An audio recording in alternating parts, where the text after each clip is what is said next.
mine damer og herrer. Og giv lige en ekstra hånd til klubben Søndergaard, som stod for en lille åbning. I får lov at se dem igen lige om et øjeblik, fordi så kommer de på igen. Men ja, som sagt, velkommen til dette års teaterfestivalen. En lille smule mindre, end den plejer at være. En lille smule. Men vi er tilbage på Viborg Seminariet, som nu hedder Viborg Ungdomsskole. Vi startede her for noget nær 23 år siden. Nu er vi her igen. Vi håber, at til næste år, at så er vi tilbage inde på det store teater. Det håber vi, og det skal I være med til at hjælpe. En lille smule til, at det kan lade sig gøre.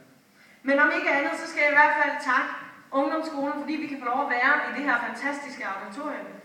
Derudover så skal vi takke børne- og ungeforvaltningen, fordi de har hjulpet til, at den her dag kunne være mulig. Og så skal jeg sige en lille smule om de mennesker, som står her.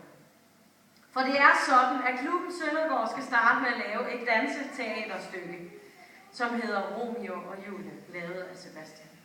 Og de er en lille smule nervøse og står derude og lufter sig ud af deres maver, fordi det er alligevel, selvom det ikke er teater, en lille smule farligt at stå herinde. Så I skal tage rigtig godt imod dem. Her kommer klubben Søndergaard, mine damer og herrer.